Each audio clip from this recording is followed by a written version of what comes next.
What really happened to Rob and Michele Reiner? As a timeline for the murder emerges, the sad and gruesome details of their murder have been released. With a new diagnosis of schizophrenia, will Nick Reiner plead not guilty? Tune in tonight at 9 p.m. for a Southern Sins special investigation.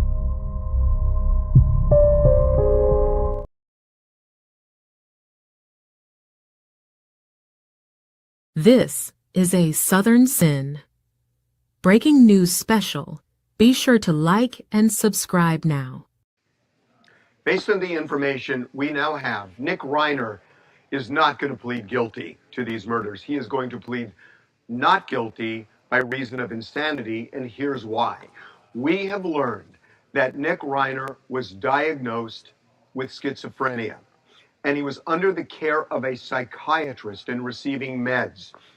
His behavior in the month before the murders, and this is a quote from sources with direct knowledge, was erratic and dangerous.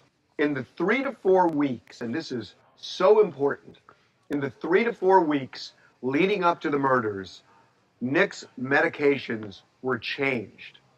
And they were changed because he was exhibiting more and more erratic and dangerous behavior. But when they were changed, they weren't right. And it was making him, as one source put it, crazy. And, in addition to that, Nick was abusing substances, and we're told the substance abuse worsened the schizophrenia.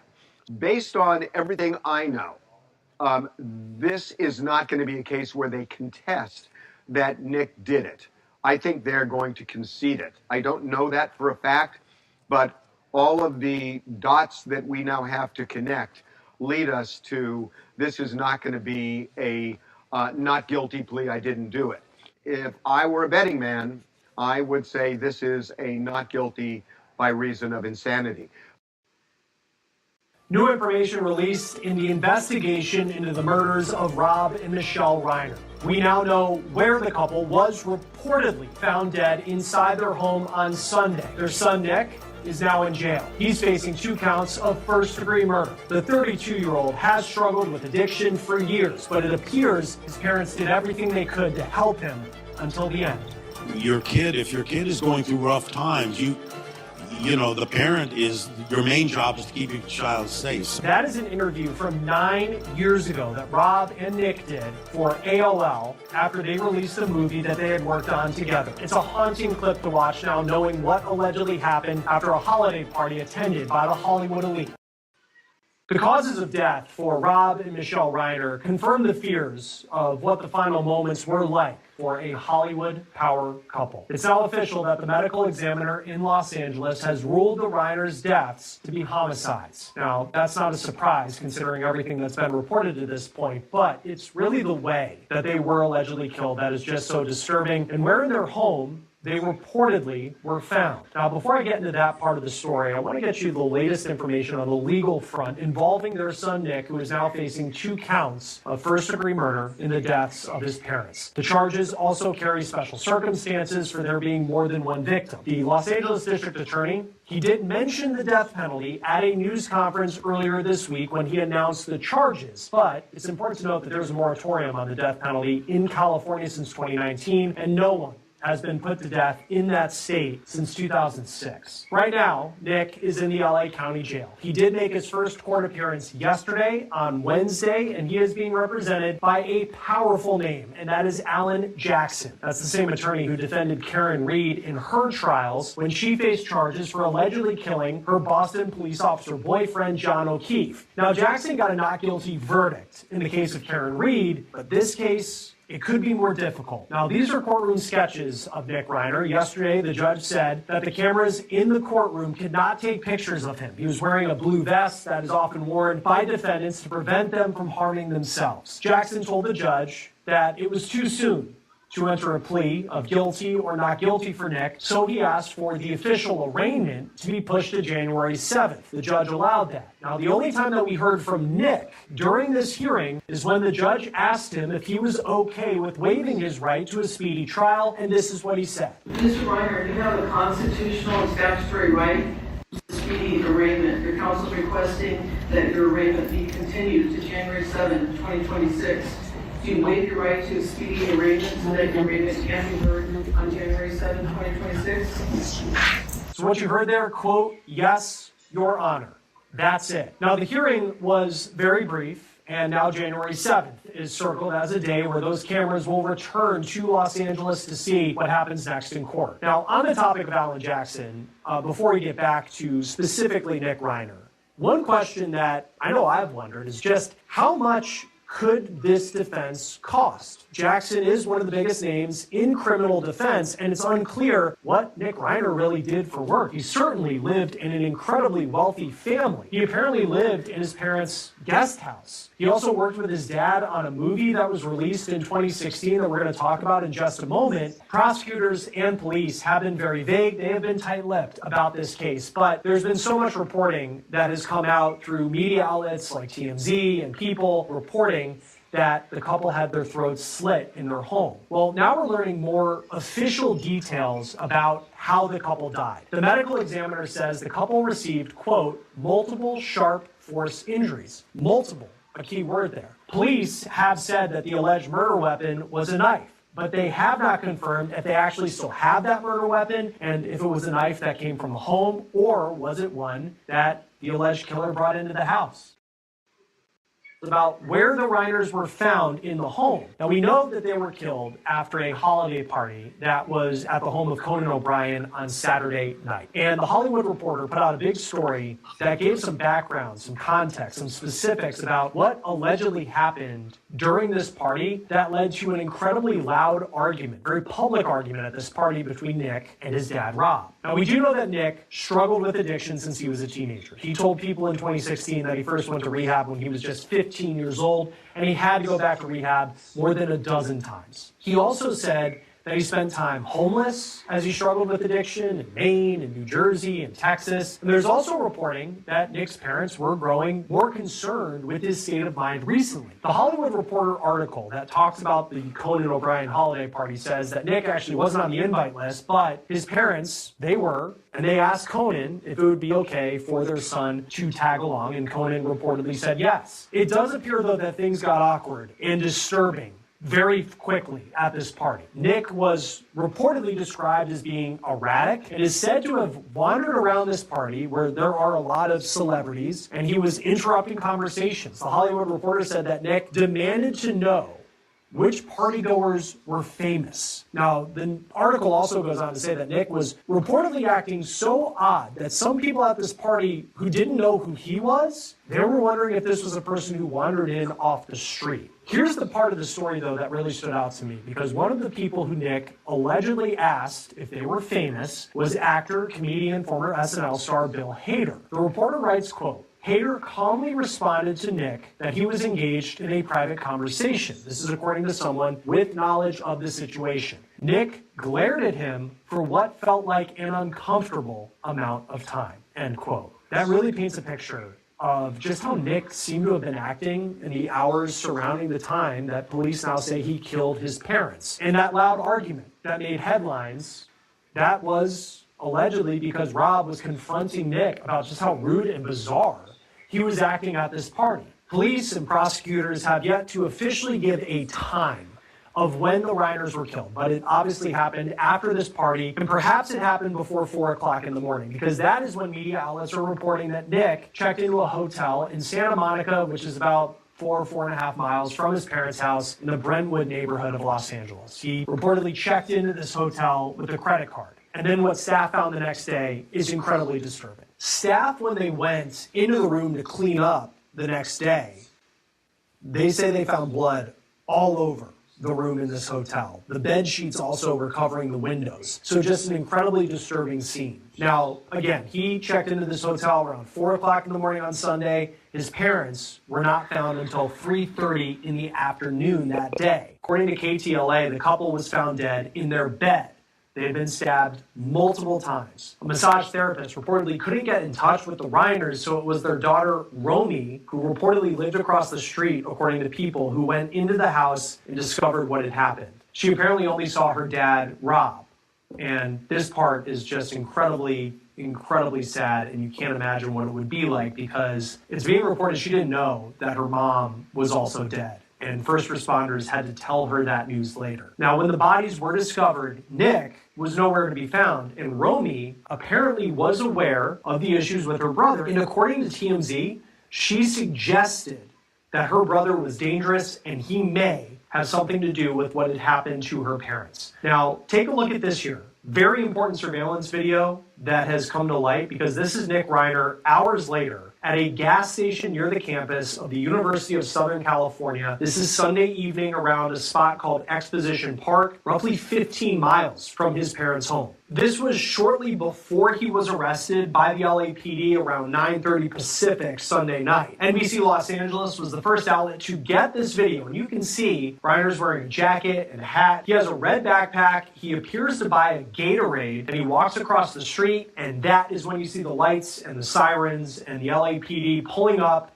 and putting him under arrest. It's unclear what Nick's defense may look like going forward, especially if this case makes it to trial. But at the center of this case will be issues that he had in his life. So what are we at Southern Sin to make of all this? Let's listen in to Brian Enton Investigates. Maureen, the medical examiner has come back and said that it was multiple sharp force injuries was the cause of death. What does that mean to you? It means they were stabbed multiple times each, and that could also mean, you know, the throat was slashed and then they were stabbed multiple times. It could mean anything along those lines. What we heard initially was that the throat was slashed, but I guess Right. if they're saying multiple, could that mean, I guess the throat was slashed and then also other stab wounds, you think? Right. It could be, you know, his rage was such that he cut their throats, or let's say, talked about his dad first, cut his father's throat, and then, you know, sort of stopping the threat of his dad fighting back with him, and then went back and stabbed him multiple times in a fit of rage. There's been some reports that they were stabbed in bed. And what would that mean? I mean, I guess, would that mean premeditation, like you thought about it because the person was going to be asleep? It's absolutely premeditation. And it's also attacking someone who is not in a position to defend themselves. And I mean, is there a place that you feel more safe than snuggled in your bed, and then to be attacked like that? It's just beyond belief. What do you think about they haven't released many details about the timeline, but where does your mind go with timeline here? I mean, do you think this happened right after the Conan O'Brien party? Like, how do you think this played out? I would say it happened within hours of that Conan O'Brien party, within hours of them returning home. And he just couldn't take it that he was embarrassed again in front of people, and his father took the side of the people he was fighting with instead of taking his side, and he just got all lathered up. And, you know, he could have gone into into the guest house first before he came back. I don't know. I had this sense initially that it happened in the kitchen, but now knowing that they had been dead for some time, it's making me think more and more that it was late at night after the party. Because we heard also, remember, Brian, we heard that the daughter couldn't get in touch with them for a while, so she went over there to see. Yeah, and the new reporting today is that she saw her dad, and then ran out, and it was the paramedics who later told her about her mom, which is just so sad to think about. Unbelievable. And I'm wondering if that lady in the brown that we saw yesterday walking up and down, I wonder, is that her roommate? I was wondering if that was some kind of assistant, because she didn't really look that emotional. I don't know. She kind of seemed like she was on a mission to me to, like, go get stuff. Me too. So I kind of thought maybe that was like the lawyer's assistant or someone's assistant, but I have no idea. It was interesting to see that action outside the house, though. Yeah. In terms of an insanity defense, do you think that's what is being set up here? Yes. And I think the first salvo was when they said he's on suicide watch. You know, why didn't he commit suicide before he committed a double homicide? I just think when you look at the videos of him and you hear a lot of the way he talks, Yeah, there's mental health issues, but for him to, I know exactly where that gas station is that he walked to. For him to walk there, he doesn't look like he has a care in the world. And then he could have easily then walked all the way to that hotel. Then he gets to the hotel and he has the presence of mind to put those sheets up on the window, which all my contacts at the hotels are telling me that's what people do when they're just planning a bender, like a 3-day bender on drugs. Lots of cocaine. I don't know why you would put sheets on the window for cocaine, but okay. And then take a shower because he didn't want to be uncomfortable with dried blood on him. So he took a nice shower. He understood that. He understood he had to create distance between him and the crimes. And then he decided it was time to go score some dope, in my opinion. So he took the metro in Santa Monica over near USC, got off, and, went into that convenience store probably after or maybe before he scored some dope and he was getting ready. All right, y'all, gather around because You'll notice LAPD talked about a narcotics unit going after him. I think that was a brilliant move on the part of LAPD, and I'll tell you why. Because those narco guys, I worked narcotics for 19 years. They know exactly where to go. They know where these guys are slinging dope, and they know where this guy is going to go to get it. And the way they know that is because he's probably been arrested multiple times in certain very small areas when he's scoring dope, when he's throughout his life when he's been doing this stuff.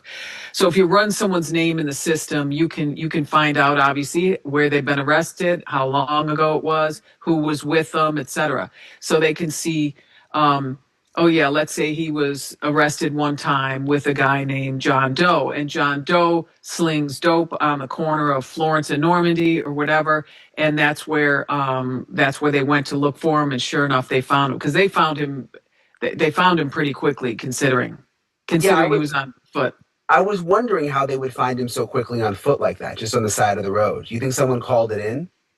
Yeah, well, they figured, hey, every time we catch him, and I'm just guessing based on my personal experience working narcotics, they probably said, 3 out of the 10 times we arrested this guy, he was found right here in the same spot. So let's put a team over there. The other time he was right over there by USC. And on the other occasion, he was getting off the metro. So they probably guessed he went, especially when they found out what hotel he was in. They knew he went to that hotel because he could take the metro because his family said he didn't drive, or I guess his family friends told me he didn't drive as a general rule. So that makes sense then that he would take the metro. Mm-hmm. And it's a great way to get out of Dodge quickly. Yeah. The reports of all the blood in the hotel room, it's gruesome to talk about, but I guess I'm just trying to understand if the stabbing happened at their house, why would there be so much blood in the hotel? Well, if he stabbed them without a winter jacket, without his jacket on, because we saw him wearing, those jacket things, whatever they were, he would have blood all over his clothing and it would still be wet to a certain extent.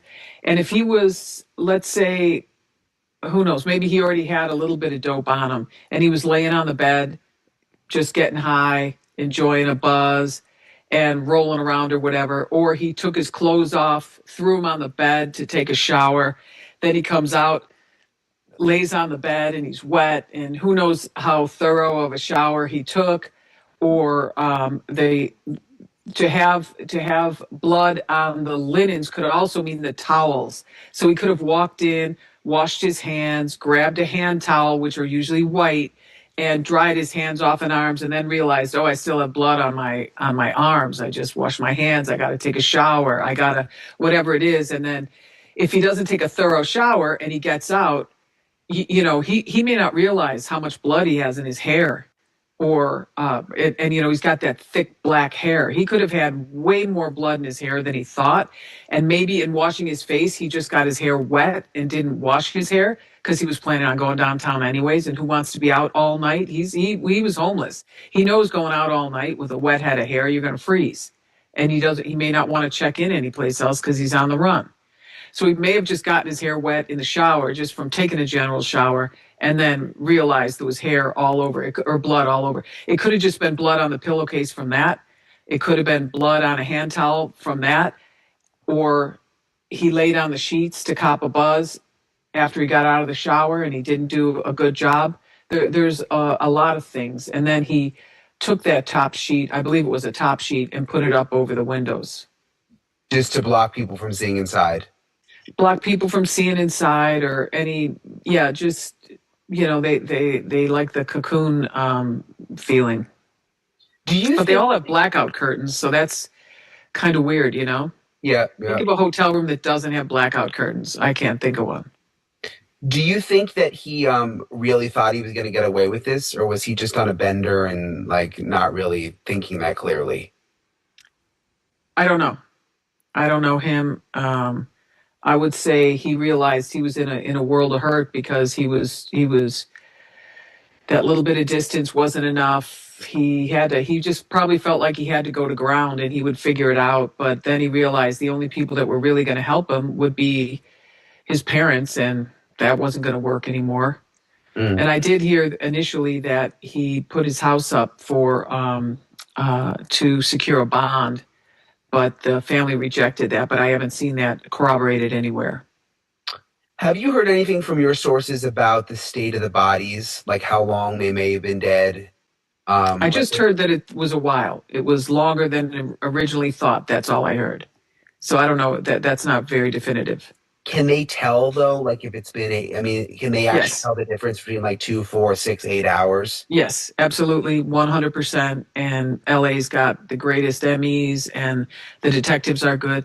See, the blood will coagulate at a certain rate based on the temperature. The blood will have a thick, like the top of it will dry first. Even if blood is mixed together, it will just coagulate very nicely and in a very uniform way based on the conditions within the house, and that's humidity, heat. The floors could be colder, so all that is taken into account, and also the temperature of the liver is a great determinant factor. Also, lividity. They'll be able to see the blood will settle within the body and turn purple, yellow, green, whatever those colors are, depending on how long it's been there. That's one of the ways you can determine if, in fact, the bodies were moved later. So if you have a body that has a bunch of lividity on the back, but the victim is on its stomach, that body was moved. All the blood settled and really settled into the body, and then it was flipped over onto its stomach, and at that point it was no longer pulsating through the system, so it's going to stay stuck in that situation. In terms of DNA, is that not really going to be that helpful to prosecutors because he lived there? No, it's going to be super duper helpful. It will? I mean, Absolutely. But why? Because couldn't his defense just say, well, he lived there. Of course his DNA is everywhere. I'm talking about blood mixed in with the blood on scene. When you attack someone with a knife, unless it has a hilt on it, and for those that don't know what a hilt is, I'm looking to see if I have a knife with a hilt, and I do not. But a hilt is that it would be like that metal piece like this on a knife, and this hilt stops your hand from sliding forward onto the blade when you're in a fight, when you're in a knife fight. A K-bar knife has a hilt on it. That's the one that was used in the Idaho killings. That one had a hilt on it, but he still cut his hand, because when you're in a knife fight, there is a very good chance that you are going to cut yourself. He was probably fighting with his father. His father was a big, strong man. His mother looked like she was in great shape. They both did yoga all the time. It probably wasn't as easy as some might think, unless they were sound asleep. But even still, if he was stabbing them afterwards multiple times, there's a very good chance that he cut himself. So now we have, even if we don't find the weapon, you'll have his blood and, let's say, his father's blood mixed together and coagulated together. It's not in a place where you could. So if there's let's say there's a puddle of blood and Alan Jackson is trying to say, oh, they came back and poured blood over it just like they did in the OJ case. That isn't what happens, because the first blood will have that coating on top as it begins to coagulate, and the blood will almost be in a separate layer. So if if you have Nick's blood mixed in with his mom's blood and it's all in the same, it's all in the same puddle, let's say, there's no way you can say that he was not there there's no way that you cannot say that he wasn't there and bleeding at the exact same time that those people died. And there's really only one reason that someone's going to be bleeding like that: when someone is being stabbed. And then the other reason it's going to be important is because there's a thing in forensics called voids. So if there's a big bloody battle, we're going to look at the shoe impressions or the foot impressions on the ground, because oftentimes the defense will say, oh, there was another person there. He just happened to be standing there and he was trying to defend his parents. Well, there's no footprints, no shoe impressions, and the blood pattern completely contradicts what you say, because the blood pattern will show over and over and over cast off blood all over the floor, and it will only show their three footprints. If, let's say, they were all in the kitchen fighting, you'd be able to determine that it was just those three people in the kitchen fighting with the knife. Does that make sense? Yeah, no, it makes sense. I'm wondering if the defense could be, though, if they were in the bed, could they say, well, he came home, he found them stabbed in the bed, freaked out, and went on this drug bender because he's got all these issues, and went to the hotel and was just in a state of shock. I mean, you think that? No, because I think they're going to find his blood too. And the other thing is, don't forget bloody fingerprints. Once he's in that battle, you could have Nick's fingerprints with his father's blood on the countertop, or Nick's fingers with his mother's blood and his father's blood on a countertop. That puts all three of them in the exact same location at the exact moment of the attack. It's indisputable. That's what I'm hoping for. When you've worked cases with, I mean, this is going to be a strange family dynamic because he's got these siblings now, and he allegedly killed their parents, but I don't know if they're still somewhat supportive of their brother, or I don't know, because I have no idea. But how do you think that's going to work? I mean, are they going to, based on what you know, It's going to be messy. are they going to come around and want to pay for the lawyer, or like how does it play out, do you think? Absolutely not. Why would they? True crime just got darker. Catch the full episode on the link above. Subscribe to At Southern Sin today and hit the notification bell for more live original episodes Wednesdays at 8 p.m.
True crime just got darker. Catch the full episode on the link above. Subscribe to At Southern Sin today and hit the notification bell for more live original episodes Wednesdays at 8 p.m.